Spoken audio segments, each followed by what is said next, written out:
friends. This is another episode of the program Empire of Lies, in which we talk about manipulation and disinformation of the Russian media. Parade as a method. Russian TV has once again rolled out new geopolitics to the fanfare of a Chinese parade. In Evening with Solovyov, Beijing is the stage where Putin and Kim march next to Xi, and Europe, according to the authors, should get nervous. Heartland will sweep away NATO. North Korea's arsenals are inexhaustible. The West is always lying. Official in its rhetoric, the program aims far beyond the Russian screen. It persistently rebuilds the contours of reality, in which Europe is relegated to the role of a tired extra. Bait shots, the grandeur of the square and NATO's empty warehouses.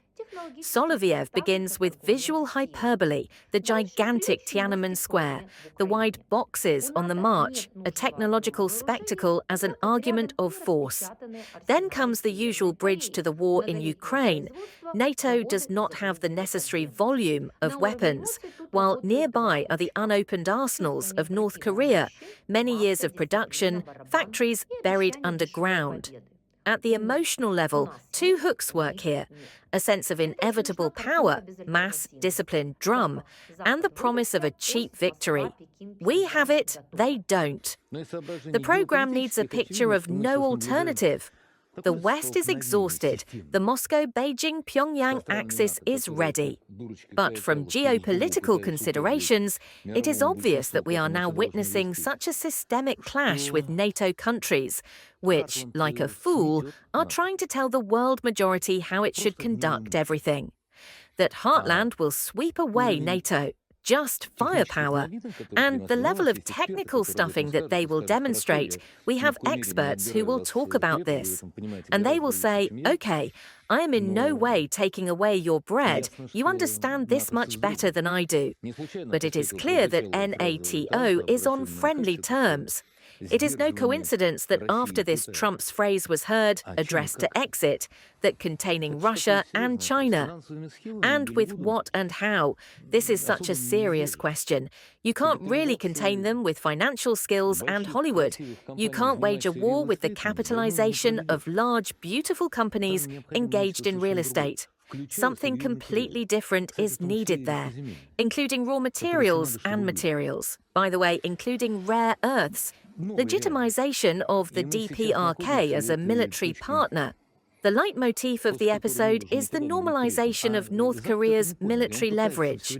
The laudatory passages about the industry that has never known ministry's optimizers move the conversation from the zone of sanctions and repression to the zone of efficiency and brotherly duty. This is an important propaganda shift. The DPRK ceases to be a toxic asset and turns into a symbol of fortitude that Europe will not catch up with. The meaning for the external audience is simple. Let the West measure sanctions packages, we measure guns. Heartland will sweep away NATO, the myth of force instead of calculation. The statement that Heartland will sweep away NATO is not a strategy, but a slogan. It packs an old geopolitical metaphor into a television drive. Raw materials, rare earths, it's not Hollywood to fight. Thus, the main issue of any big war is displaced: the price. The price is in logistics, in communications and electronic warfare technologies, in money, in human resources and sanction wear and tear. The slogan promises that the mass itself will decide the outcome. Demonology instead of conversation, Zelensky and the eternal deception of the West. The issue willingly slides into dehumanization. Zelensky is a nervous teenager. Europe is stupid. The West lies when it moves its lips. Against this background, the insert with Andrzej Duda's interview about Przewodów is not for nuances, but for the plot. Their dream is to drag NATO into war. Chronologies, inconvenient details, responsibility. Everything is cut off, leaving a simple moral black and white world where aggression is defense and defense is provocation. China as an arbiter, the US as a spectator, Trump as a convenient background.